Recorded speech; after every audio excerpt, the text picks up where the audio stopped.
I had called upon my friend, Mr. Sherlock Holmes, one day in the autumn of last year, and found him in deep conversation with a very stout, florid-faced, elderly gentleman with fiery red hair. With an apology for my intrusion, I was about to withdraw, when Holmes pulled me abruptly into the room and closed the door behind me. "You could not possibly have come at a better time, my dear Watson," he said cordially. "I was afraid that you were engaged." "So I am, very much so." "Then I can wait in the next room." "Not at all. This gentleman, Mr. Wilson, has been my partner and helper in many of my most successful cases, and I have no doubt that he will be of the utmost use to me and yours also." The stout gentleman half rose from his chair and gave a bob of greeting, with a quick little questioning glance from his small, fat encircled eyes. "Try the settee," said Holmes, relapsing into his armchair and putting his fingertips together, as was his custom when in judicial moods. "I know, my dear Watson, that you share my love of all that is bizarre and outside the conventions and humdrum routine of everyday life.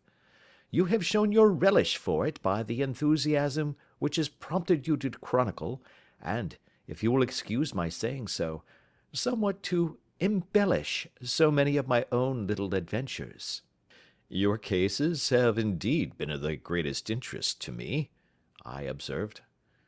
"You will remember that I remarked the other day, just before we went into the very simple problem presented by Miss Mary Sutherland, that for strange effects and extraordinary combinations we must go to life itself, which is always far more daring than any effort of the imagination."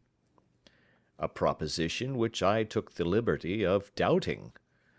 "You did, doctor, but none the less you must come round to my view, for otherwise I shall keep on piling fact upon fact on you until your reason breaks down under them and acknowledges me to be right. Now, Mr. Jabez Wilson here has been good enough to call upon me this morning, and to begin a narrative which promises to be one of the most singular which I have listened to for some time. You have heard me remark that the strangest and most unique things are very often connected not with the larger but with the smaller crimes, and occasionally, indeed, where there is room for doubt whether any positive crime has been committed. As far as I have heard, it is impossible for me to say whether the present case is an instance of crime or not, but the course of events is certainly among the most singular that I have ever listened to. Perhaps, Mr. Wilson, you would have the great kindness to recommence your narrative. I ask you not merely because my friend Dr. Watson has not heard the opening part, but also because the peculiar nature of the story makes me anxious to have every possible detail from your lips. As a rule, when I have heard some slight indication of the course of events, I am able to guide myself by thousands of other similar cases which occur to my memory. In the present instance, I am forced to admit that the facts are, to the best of my belief, unique." The portly client puffed out his chest with an appearance of some little pride, and pulled a dirty and wrinkled newspaper from the inside pocket of his greatcoat. As he glanced down the advertisement column, with his head thrust forward and the paper flattened out upon his knee, I took a good look at the man and endeavoured, after the fashion of my companion, to read the indications which might be presented by his dress or appearance. I did not gain very much, however, by my inspection. Our visitor bore every mark of being an average, commonplace British tradesman, obese, pompous, and slow. He wore rather baggy grey shepherd's check trousers, a not over-clean black frock-coat, unbuttoned in the front, and a drab waistcoat with a heavy brassy Albert chain, and a square pierced bit of metal dangling down as an ornament. A frayed top hat and a faded brown overcoat with a wrinkled velvet collar lay upon a chair beside him. Altogether, look as I would, there was nothing remarkable about the man save his blazing red head, and the expression of extreme chagrin and discontent upon his features. Sherlock Holmes's quick eye took in my occupation, and he shook his head with a smile as he noticed my questioning glances. Beyond the obvious facts that he has at some time done manual labour, that he takes snuff, that he is a Freemason, that he has been in China, and that he has done a considerable amount of writing lately, I can deduce nothing else." Mr. Jabez Wilson started up in his chair, with his forefinger upon the paper, but his eyes upon my companion. "How, in the name of good fortune, did you know all that, Mr. Holmes?" he asked. "How did you know, for example, that I did manual labour? It's as true as gospel, for I began as a ship's carpenter." "Your hands, my dear sir. Your right hand is quite a size larger than your left. You have worked with it, and the muscles are more developed." "Well, the snuff, then, and the Freemasonry?" "I won't insult your intelligence by telling you how I read that, especially as, rather against the strict rules of your order, you use an arc and compass breastpin." "Ah, of course, I forgot that. But the writing?" "What else can be indicated by that right cuff so very shiny for 5 inches, and the left one with the smooth patch near the elbow where you rested upon the desk?" "Well, but China?" "The fish that you have tattooed immediately above your right wrist could only have been done in China. I have made a small study of tattoo marks, and have even contributed to the literature of the subject. That trick of staining the fish's scales of a delicate pink is quite peculiar to China. When, in addition, I see a Chinese coin hanging from your watch chain, the matter becomes even more simple." Mr. Jabez Wilson laughed heavily. "Well, I never," said he. "I thought at first that you had done something clever, but I see that there was nothing in it after all." "I begin to think, Watson," said Holmes, "that I make a mistake in explaining. Omne ignoratum pro magnifico, you know, and my poor little reputation, such as it is, will suffer shipwreck if I am so candid. Can you not find the advertisement, Mr. Wilson?" "Yes, I have got it now," he answered with his thick red finger planted halfway down the column. "Here it is. This is what began it all. You just read it for yourself, sir." I took the paper from him and read as follows: "To the Red-Headed League. On account of the bequest of the late Ezekiah Hopkins, of Lebanon, Pennsylvania, USA, there is now another vacancy open which entitles a member of the League to a salary of £4 a week for purely nominal services. All red-headed men who are sound in body and mind, and above the age of 21 years, are eligible. Apply in person on Monday at 11 o'clock to Duncan Ross, at the offices of the League, 7 Pope's Court, Fleet Street." "What on earth does this mean?" I ejaculated after I had twice read over the extraordinary announcement. Holmes chuckled and wriggled in his chair, as was his habit when in high spirits. "It is a little off the beaten track, isn't it?" said he. "And now, Mr. Wilson, off you go at scratch and tell us all about yourself, your household, and the effect which this advertisement had upon your fortunes. You will first make a note, Doctor, of the paper and the date." "It is the Morning Chronicle of April 27, 1890, just 2 months ago." "Very good. Now, Mr. Wilson?" "Well, it is just as I have been telling you, Mr. Sherlock Holmes," said Jabez Wilson, mopping his forehead. "I have a small pawnbroker's business at Coburg Square, near the city. It's not a very large affair, and of late years it has not done more than just give me a living. I used to be able to keep 2 assistants, but now I only keep 1, and I would have a job to pay him but that he is willing to come for half wages so as to learn the business." "What is the name of this obliging youth?" asked Sherlock Holmes.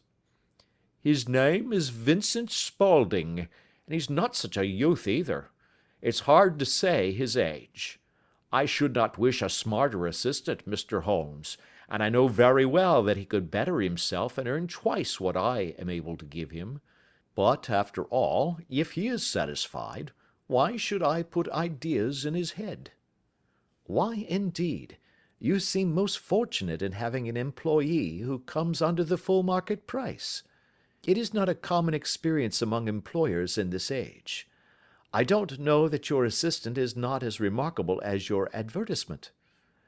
"Oh, he has his faults, too," said Mr. Wilson. "Never was such a fellow for photography. Snapping away with a camera when he ought to be improving his mind, and then diving down into the cellar like a rabbit into its hole to develop his pictures. That is his main fault, but on the whole, he's a good worker. There's no vice in him." "He is still with you, I presume?" "Yes, sir. He and a girl of 14, who does a bit of simple cooking and keeps the place clean. That's all I have in the house, for I am a widower and never had any family. We live very quietly, sir, the three of us, and we keep a roof over our heads and pay our debts, if we do nothing more. The first thing that put us out was that advertisement. Spaulding, he came down into the office just this day 8 weeks, with this very paper in his hand, and he says, 'I wish to the Lord, Mr. Wilson, that I was a red-headed man.' 'Why that?' I asks. 'Why,' says he, 'here's another vacancy on the League of the Red-headed Men. It's worth quite a little fortune to any man that gets it, and I understand that there are more vacancies than there are men, so that the trustees are at their wits' end what to do with the money. If my hair would only change color, here's a nice little crib all ready for me to step into.' 'Why, what is it, then?' I asked. 'You see, Mr. Holmes, I am a very stay-at-home man, and as my business come to me instead of my having to go to it, I was often weeks on end without putting my foot over the doormat. In that way, I didn't know much of what was going on outside, and I was always glad of a bit of news.' 'Have you never heard of the League of the Red-headed Men?' he asked with his eyes open. 'Never.' 'Why, I wonder at that, for you are eligible yourself for one of the vacancies.'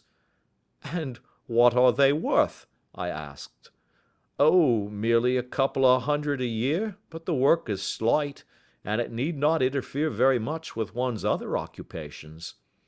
Well, you can easily think that that made me prick up my ears, for the business has not been over good for some years, and an extra couple of hundred would have been very handy. 'Tell me all about it,' said I. 'Well,' said he, showing me the advertisement, 'you can see for yourself that the League has a vacancy, and there is the address where you should apply for particulars. As far as I can make out, the League was founded by an American millionaire, Ezekiah Hopkins, who was very peculiar in his ways. He was himself red-headed, and he had a great sympathy for all red-headed men. So, when he died, it was found that he had left his enormous fortune in the hands of trustees, with instructions to apply the interest to the providing of easy berths to men whose hair is of that color. From all I hear, it is splendid pay and very little to do.' 'But,' said I, 'there would be millions of red-headed men who would apply.' 'Not so many as you might think,' he answered. 'You see, it is really confined to Londoners and to grown men. This American had started from London when he was young, and he wanted to do the old town a good turn. Then again, I have heard it is no use your applying if your hair is light red, or dark red, or anything but real bright, blazing, fiery red. Now, if you cared to apply, Mr. Wilson, you would just walk in, but perhaps it would hardly be worth your while to put yourself out of the way for the sake of a few £100. Now, it is a fact, gentlemen, as you may see for yourselves, that my hair is of a very full and rich tint, so that it seemed to me that if there was to be any competition in the matter, I stood as good a chance as any man that I had ever met. Vincent Spaulding seemed to know so much about it that I thought he might prove useful, so I just ordered him to put up the shutters for the day, and to come right away with me. He was very willing to have a holiday, so we shut the business up and started off for the address that was given us in the advertisement. I never hope to see such a sight as that again, Mr. Holmes. From north, south, east, and west, every man who had a shade of red in his hair had tramped into the city to answer the advertisement. Fleet Street was choked with red-headed folk, and Pope's Court looked like a coster's orange barrow. I should not have thought there were so many in the whole country as were brought together by that single advertisement. Every shade of color they were: straw, lemon, orange, brick, Irish setter, liver, clay. But, as Spaulding said, there were not many who had the real vivid flame-colored tint. When I saw how many were waiting, I would have given it up in despair, but Spaulding would not hear of it. How he did it, I could not imagine, but he pushed and pulled and butted until he got me through the crowd, and right up to the steps which led to the office. There was a double stream upon the stair, some going up in hope, and some coming back dejected, but we wedged in as well as we could, and soon found ourselves in the office. "Your experience has been a most entertaining one," remarked Holmes, as his client paused and refreshed his memory with a huge pinch of snuff. "Pray continue your very interesting statement." "There was nothing in the office but a couple of wooden chairs and a deal table, behind which sat a small man with a head that was even redder than mine. He said a few words to each candidate as he came up, and then he always managed to find some fault in them which would disqualify them. Getting a vacancy did not seem to be such a very easy matter, after all. However, when our turn came, the little man was much more favorable to me than to any of the others, and he closed the door as we entered, so that he might have a private word with us. 'This is Mr. Jabez Wilson,' said my assistant, 'and he is willing to fill a vacancy in the league.' 'And he is admirably suited for it,' the other answered. 'He has every requirement. I cannot recall when I have seen anything so fine.' He took a step backward, cocked his head on one side, and gazed at my hair until I felt quite bashful. Then suddenly he plunged forward, wrung my hand, and congratulated me warmly on my success. 'It would be injustice to hesitate,' said he. 'You will, however, I am sure, excuse me for taking an obvious precaution.' With that he seized my hair in both his hands and tugged until I yelled with the pain. 'There is water in your eyes,' said he as he released me. 'I perceive that all is as it should be. But we have to be careful, for we have twice been deceived by wigs and once by paint. I could tell you tales of cobbler's wax which would disgust you with human nature.' He stepped over to the window and shouted through it at the top of his voice that the vacancy was filled. A groan of disappointment came up from below, and the folk all trooped away in different directions until there was not a red head to be seen except my own and that of the manager. 'My name,' said he, 'is Mr. Duncan Ross, and I am myself one of the pensioners upon the fund left by our noble benefactor. Are you a married man, Mr. Wilson? Have you a family?' I answered that I had not. His face fell immediately. 'Dear me,' he said gravely, 'that is very serious indeed. I am sorry to hear you say that. The fund was, of course, for the propagation and spread of the redheads as well as for their maintenance. It is exceedingly unfortunate that you should be a bachelor.' My face lengthened at this, Mr. Holmes, for I thought that I was not to have the vacancy after all, but after thinking it over for a few minutes he said that it would be all right. 'In the case of another,' said he, 'the objection might be fatal. but we must stretch a point in favor of a man with such a head of hair as yours. When shall you be able to enter upon your new duties?" "Well, it is a little awkward, for I have a business already," said I. "Oh, never mind about that, Mr. Wilson," said Vincent Spaulding. "I shall be able to look after that for you." "What would be the hours?" I asked. 10 to 2. Now, a pawnbroker's business is mostly done of an evening, Mr. Holmes, especially Thursday and Friday evening, which is just before payday, so it would suit me very well to earn a little in the mornings. Besides, I knew that my assistant was a good man, and that he would see to anything that turned up. "That would suit me very well," said I. "And the pay?" "Is £4 a week." "And the work?" "Is purely nominal." "What do you call purely nominal?" "Well, you have to be in the office, or at least in the building, the whole time. If you leave, you forfeit your whole position forever. The will is very clear upon that point. You don't comply with the conditions if you budge from the office during that time." "It's only 4 hours a day, and I should not think of leaving," said I. "No excuse will avail," said Mr. Duncan Ross. "Neither sickness nor business nor anything else. There you must stay, or you lose your billet." "And the work?" "Is to copy out the Encyclopedia Britannica. There is the first volume of it in that press. You must find your own ink, pens, and blotting paper, but we provide this table and chair. Will you be ready tomorrow?" "Certainly," I answered. "Then good-bye, Mr. Jabez Wilson, and let me congratulate you once more on the important position which you have been fortunate enough to gain." He bowed me out of the room, and I went home with my assistant, hardly knowing what to say or do, I was so pleased at my own good fortune.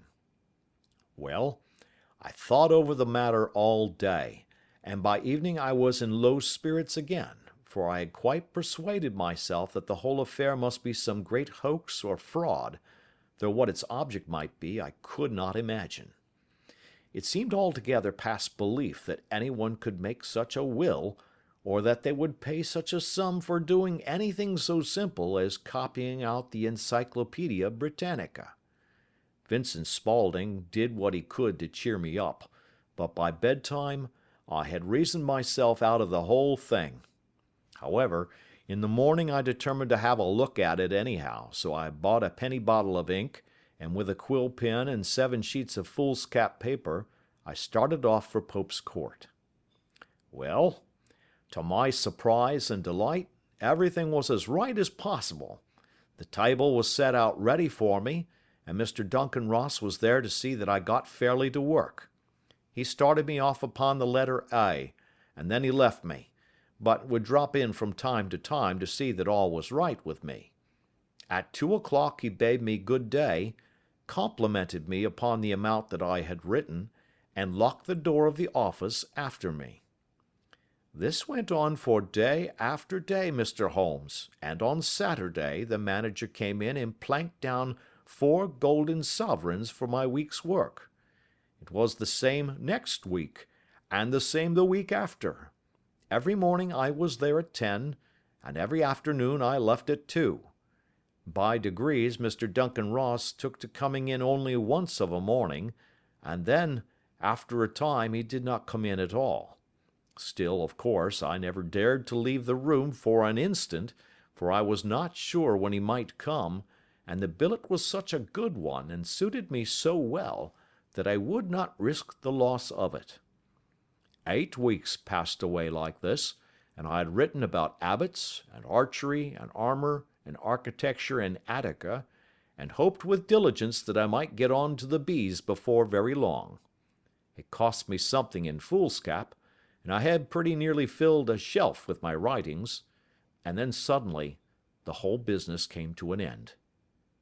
To an end? Yes, sir, and no later than this morning. I went to my work as usual at 10 o'clock, but the door was shut and locked, with a little square of cardboard hammered on to the middle of the panel with a tack. Here it is, and you can read for yourself." He held up a piece of white cardboard about the size of a sheet of note paper. It read in this fashion: "The Red-Headed League is dissolved. October 9, 1890. Sherlock Holmes and I surveyed this curt announcement and the rueful face behind it, until the comical side of the affair so completely overtopped every other consideration that we both burst out into a roar of laughter. "I cannot see that there is anything very funny," cried our client, flushing up to the roots of his flaming head. "If you can do nothing better than laugh at me, I can go elsewhere." "No, no," cried Holmes, shoving him back into the chair from which he had half risen. "I really wouldn't miss your case for the world. It is most refreshingly unusual. But there is, if you will excuse my saying so, something just a little funny about it. Pray, what steps did you take when you found the card upon the door?" "I was staggered, sir. I did not know what to do.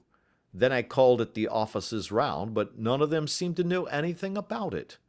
Finally, I went to the landlord, who is an accountant living on the ground floor, and I asked him if he could tell me what had become of the Red-Headed League. He said that he had never heard of any such body. Then I asked him who Mr. Duncan Ross was. He answered that the name was new to him.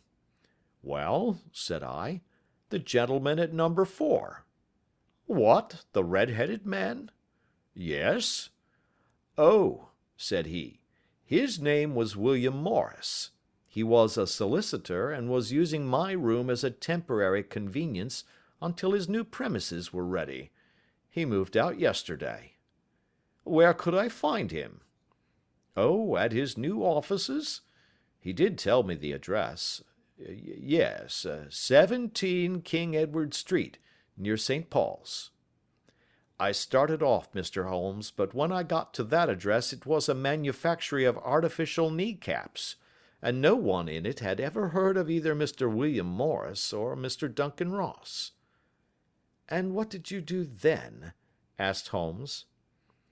"I went home to Saxe Coburg Square, and I took the advice of my assistant. But he could not help me in any way. He could only say that if I waited I should hear by post. But that was not quite good enough, Mr. Holmes. I did not wish to lose such a place without a struggle. So, as I have heard that you were good enough to give advice to poor folk who were in need of it, I came right away to you." "And you did very wisely," said Holmes.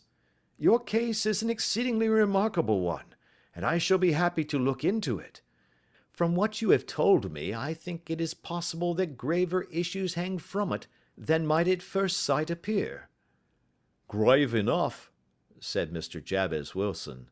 "Why, I have lost £4 a week."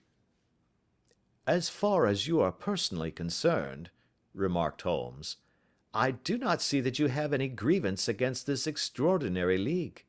On the contrary, you are, as I understand, richer by some £30, to say nothing of the minute knowledge which you have gained on every subject which comes under the letter A. You have lost nothing by them." "No, sir, but I want to find out about them, and who they are, and what their object was in playing this prank, if it was a prank, upon me. It was a pretty expensive joke for them, for it cost them £32. "We shall endeavour to clear up these points for you. And first, one or two questions, Mr. Wilson. This assistant of yours, who first called your attention to the advertisement, how long has he been with you?" "About a month, then." "How did he come?" "In answer to an advertisement." "Was he the only applicant?"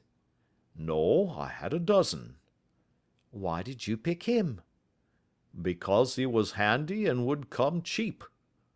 "At half wages, in fact?" "Yes." "What is he like, this Vincent Spaulding?" "Small, stout built, very quick in his ways, no hair on his face, though he's not short of 30.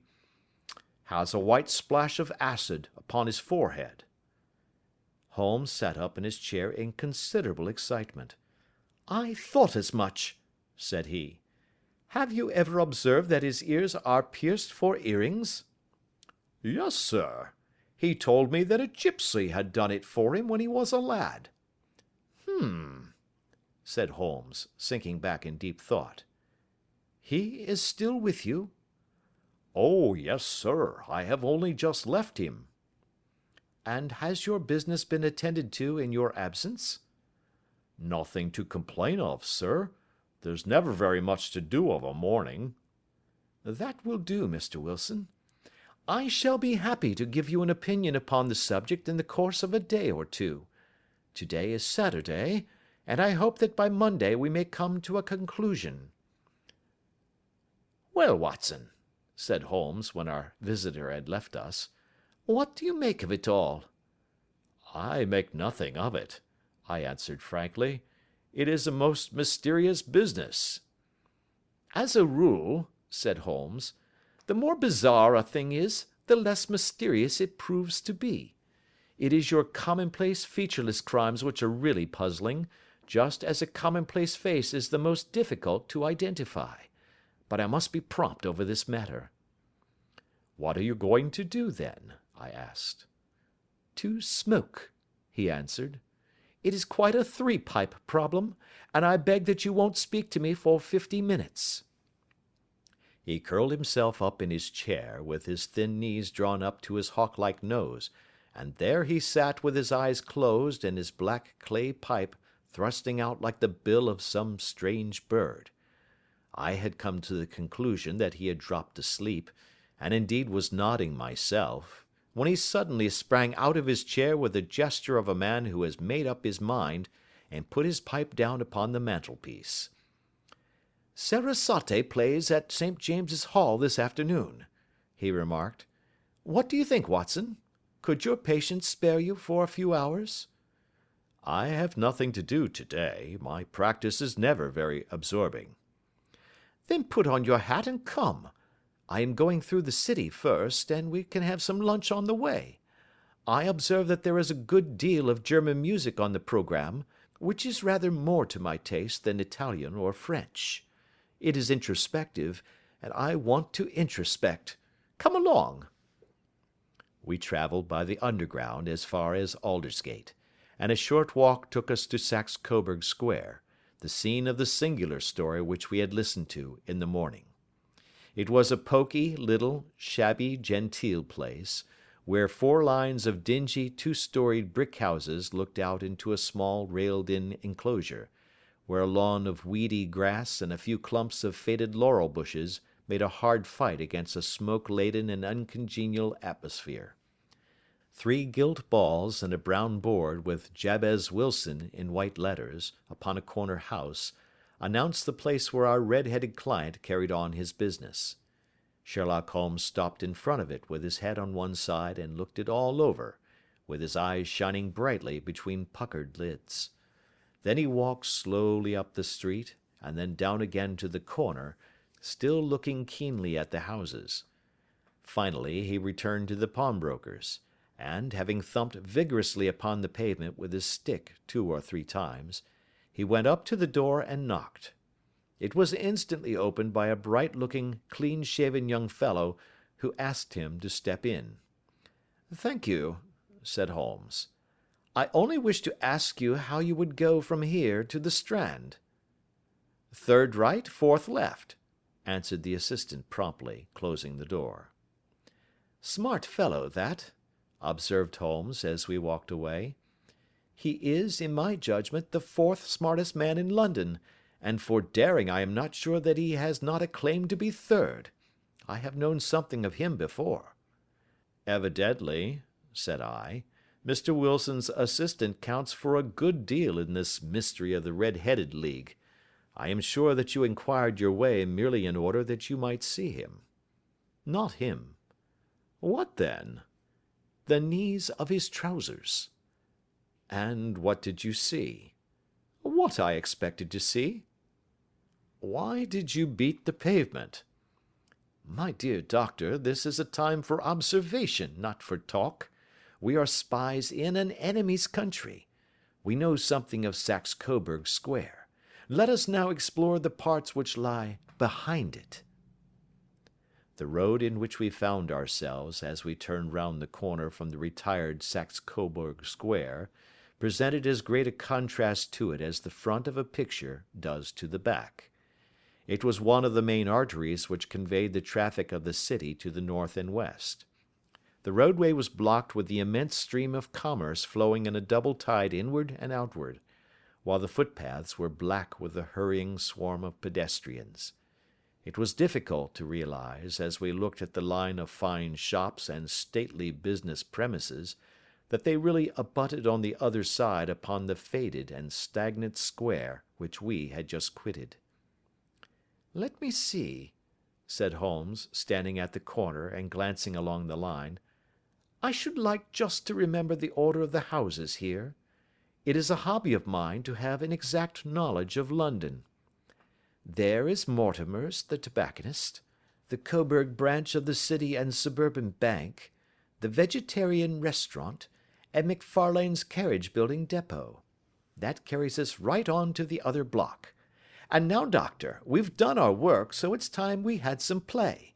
A sandwich and a cup of coffee, and then off to Violin Land, where all is sweetness and delicacy and harmony, and there are no red-headed clients to vex us with their conundrums." My friend was an enthusiastic musician, being himself not only a very capable performer, but a composer of no ordinary merit. All the afternoon he sat in the stalls, wrapped in the most perfect happiness, gently waving his long, thin fingers in time to the music, while his gently smiling face and his languid, dreamy eyes were as unlike those of Holmes the sleuth-hound, Holmes the relentless, keen-witted, ready-handed criminal agent, as it was possible to conceive. In his singular character, the dual nature alternately asserted itself, and his extreme exactness and astuteness represented, as I have often thought, the reaction against the poetic and contemplative mood which occasionally predominated in him. The swing of his nature took him from extreme languor to devouring energy, and as I knew well, he was never so truly formidable as when, for days on end, he had been lounging in his armchair amid his improvisations and his black-letter editions. Then it was that the lust of the chase would suddenly come upon him, and that his brilliant reasoning power would rise to the level of intuition, until those who were unacquainted with his methods would look askance at him as on a man whose knowledge was not that of other mortals. When I saw him that afternoon so enwrapped in the music at St. James's Hall, I felt that an evil time might be coming upon those whom he had set himself to hunt down. "You want to go home, no doubt, Doctor?" he remarked as we emerged. "Yes, it could be as well." "And I have some business to do which will take some hours. This business at Coburg Square is serious." "Why serious?" "A considerable crime is in contemplation. I have every reason to believe that we shall be in time to stop it. But today being Saturday rather complicates matters. I shall want your help tonight." "At what time?" 10 will be early enough. I shall be at Baker Street at 10. "Very well. And, I say, Doctor, there may be some little danger, so kindly put your army revolver in your pocket." He waved his hand, turned on his heel, and disappeared in an instant among the crowd. I trust that I am not more dense than my neighbors, but I was always oppressed with a sense of my own stupidity in my dealings with Sherlock Holmes. Here I had heard what he had heard, I had seen what he had seen, and yet from his words it was evident that he saw clearly not only what had happened but what was about to happen, while to me the whole business was still confused and grotesque.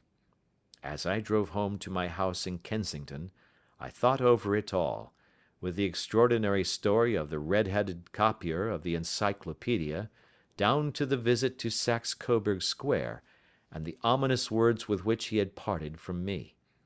What was this nocturnal expedition, and why should I go armed? Where were we going, and what were we to do? I had the hint from Holmes that this smooth-faced pawnbroker's assistant was a formidable man, a man who might play a deep game. I tried to puzzle it out, but only gave it up in despair and set the matter aside until night should bring an explanation. It was 9:15 when I started from home and made my way across the park, and so through Oxford Street to Baker Street. 2 hansoms were standing at the door, and as I entered the passage I heard the sound of voices from above. On entering his room, I found Holmes in animated conversation with 2 men, one of whom I recognized as Peter Jones, the official police agent, while the other was a long, thin, sad-faced man with a very shiny hat and oppressively respectable frock coat. "Ha! Our party is complete," said Holmes, buttoning up his pea-jacket and taking his heavy hunting crop from the rack. "Watson, I think you know Mr. Jones of Scotland Yard? Let me introduce you to Mr. Merryweather, who is to be our companion in tonight's adventure." "We're hunting in couples again, Doctor, you see," said Jones in his consequential way. "Our friend here is a wonderful man for starting a chase. All he wants is an old dog to help him do the running down." "I hope a wild goose may not prove to be the end of our chase," observed Mr. Merryweather gloomily. "You may place considerable confidence in Mr. Holmes, sir," said the police agent loftily. "He has his own little methods, which are, if you won't mind my saying so, just a little too theoretical and fantastic, but he has the makings of a detective in him. It is not too much to say that once or twice, as in that business of the Sholto murder and the Agra treasure, he has been more nearly correct than the official force." "Oh, if you say so, Mr. Jones, it is all right," said the stranger with deference. "Still, I confess that I miss my rubber. It is the first Saturday night for 27 years that I have not had my rubber." "I think you will find," said Sherlock Holmes, "that you will play for a higher stake tonight than you have ever done yet, and that the play will be more exciting. For you, Mr. Merryweather, the stake will be some £30,000, and for you, Jones, it will be the man upon whom you wish to lay your hands." "John Clay, the murderer, thief, smasher, and forger. He's a young man, Mr. Merryweather, but he is at the head of his profession, and I would rather have my bracelets on him than on any criminal in London. He's a remarkable man, is young John Clay. His grandfather was a royal duke, and he himself has been to Eton and Oxford.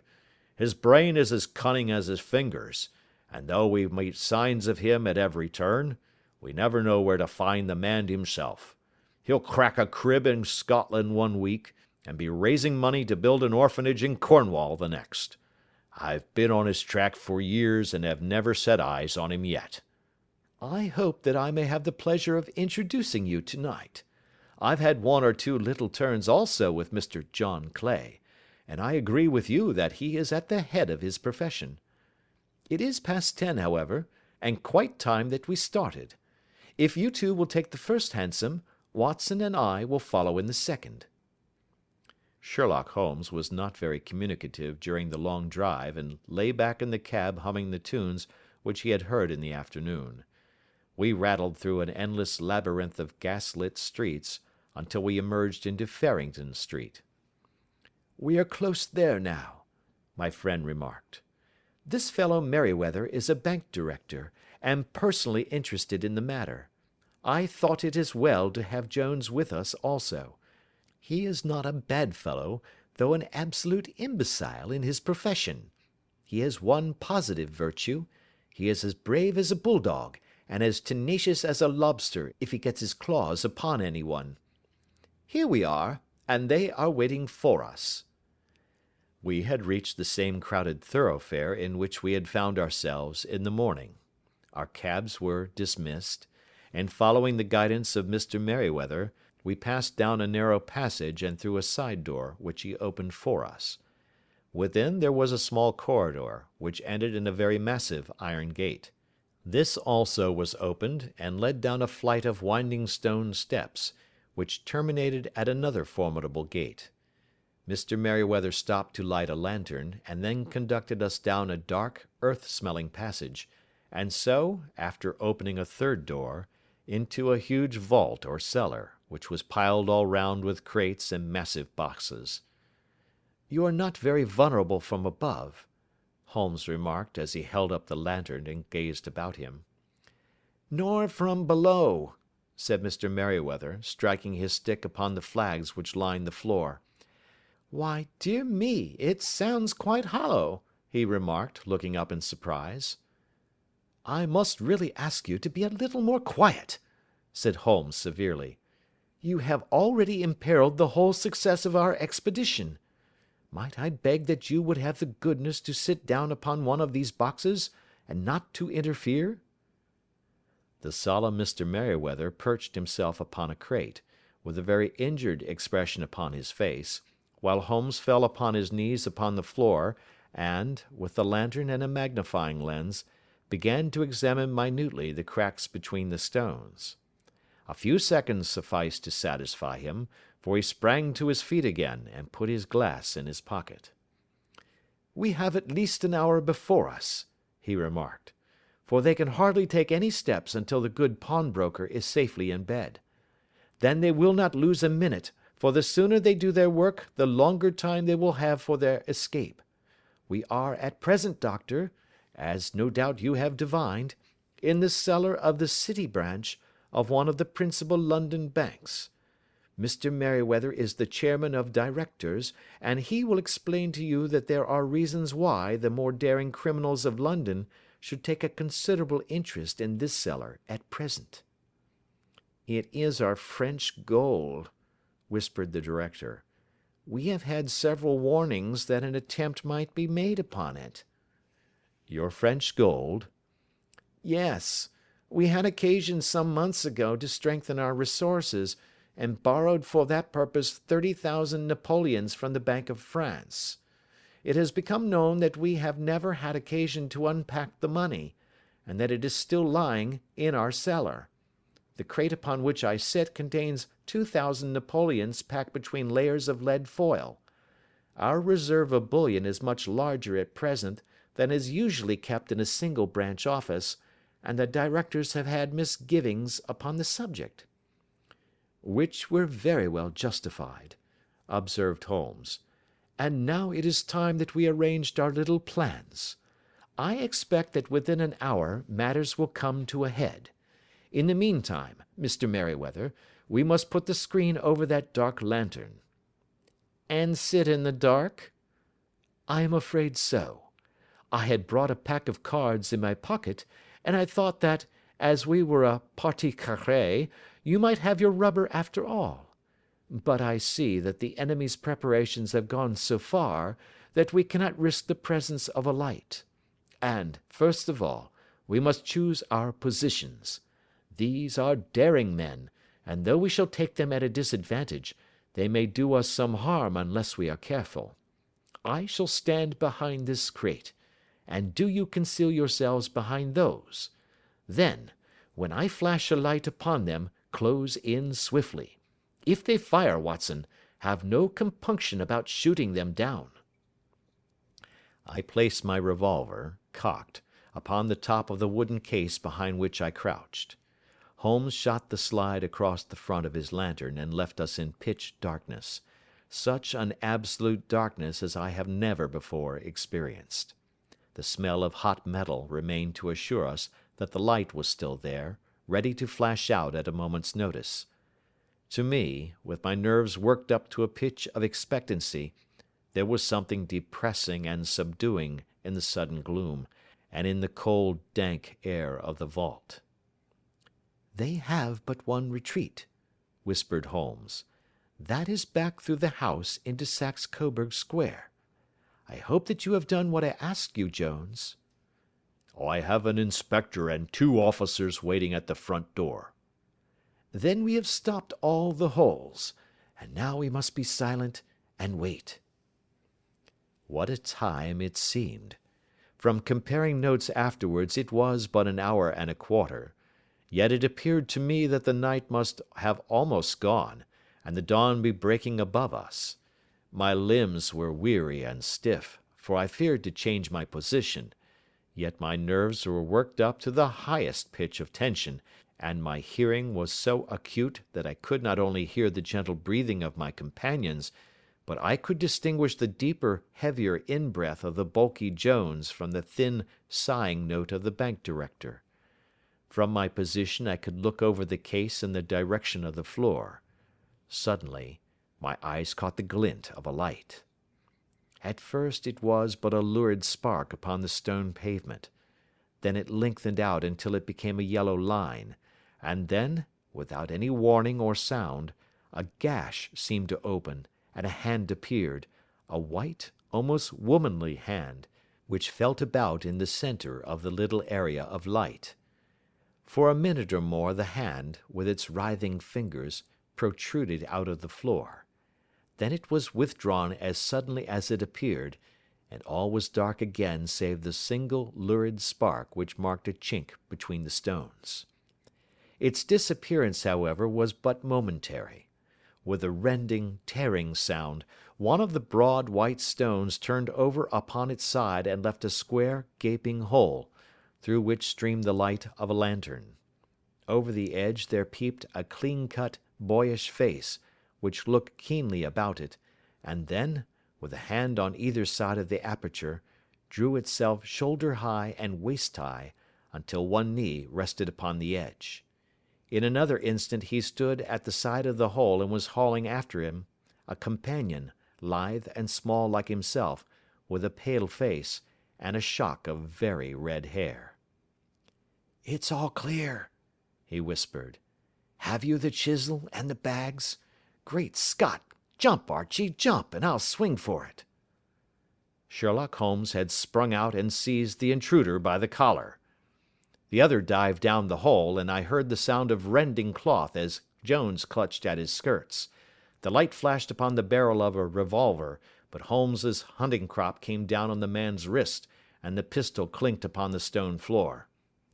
"It's no use, John Clay," said Holmes blandly. "You have no chance at all." "So I see," the other answered with the utmost coolness. "I fancy that my pal is all right, though I see you have got his coat-tails." "There are 3 men waiting for him at the door," said Holmes. "Oh, indeed. You seem to have done the thing very completely. I must compliment you." "And I you," Holmes answered. "Your red-headed idea was very new and effective." "You'll see your pal again presently," said Jones. "He's quicker at climbing down holes than I am. Just hold out while I fix the derbies."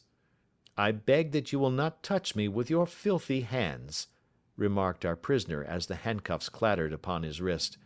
"You may not be aware that I have royal blood in my veins. Have the goodness also, when you address me, always to say sir and please." "All right," said Jones with a stare and a snigger. "Well, would you please, sir, march upstairs where we can get a cab to carry your highness to the police station?" "That is better," said John Clay serenely. He made a sweeping bow to the 3 of us and walked quietly off in the custody of the detective. "Really, Mr. Holmes," said Mr. Merryweather, as we followed them from the cellar, "I do not know how the bank can thank you or repay you. There is no doubt that you have detected and defeated in the most complete manner one of the most determined attempts at bank robbery that have ever come within my experience." "I have had 1 or 2 little scores of my own to settle with Mr. John Clay," said Holmes. "I have been at some small expense over this matter, which I shall expect the bank to refund, but beyond that I am amply repaid by having had an experience which is in many ways unique, and by hearing the very remarkable narrative of the Red-headed League. You see, Watson," he explained in the early hours of the morning, as we sat over a glass of whiskey and soda in Baker Street. "It was perfectly obvious from the first that the only possible object of this rather fantastic business of the advertisement of the League, and the copying of the encyclopedia, must be to get this not over-bright pawnbroker out of the way for a number of hours every day.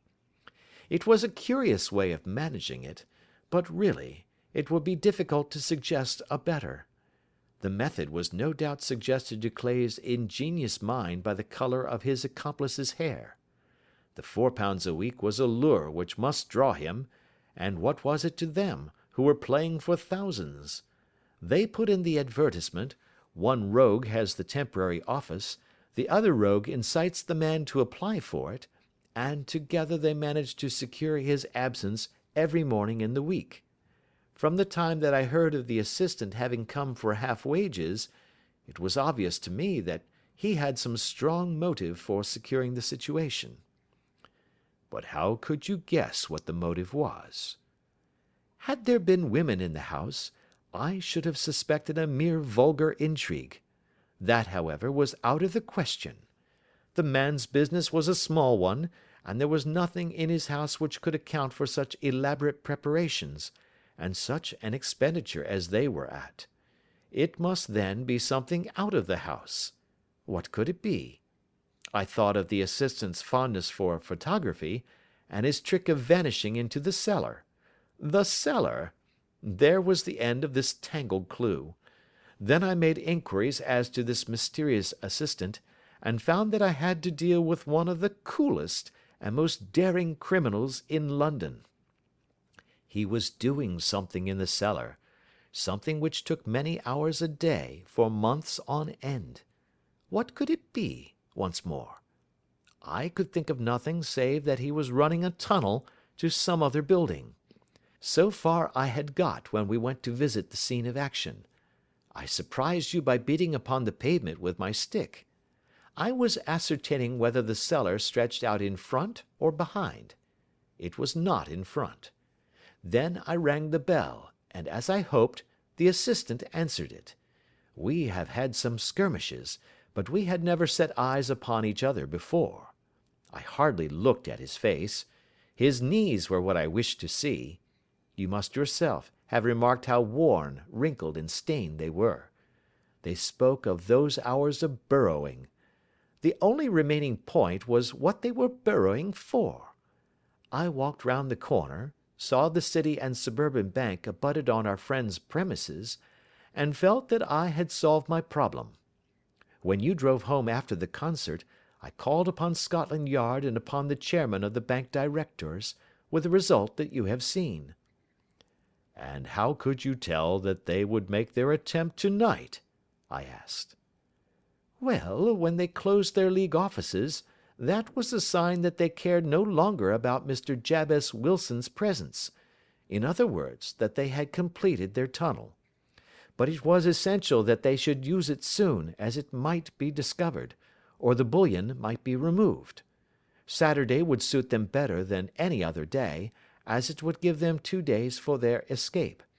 For all these reasons, I expected them to come to-night." "You reasoned it out beautifully," I exclaimed in unfeigned admiration. "It is so long a chain, and yet every link rings true." "It saved me from ennui," he answered, yawning. "Alas! I already feel it closing in upon me. My life is spent in one long effort to escape from the commonplaces of existence. These little problems help me to do so." "And you are a benefactor of the race," said I. He shrugged his shoulders. "Well, perhaps, after all, it is of some little use," he remarked. "L'homme c'est rien, l'œuvre c'est tout," as Gustave Flaubert wrote to George Sand.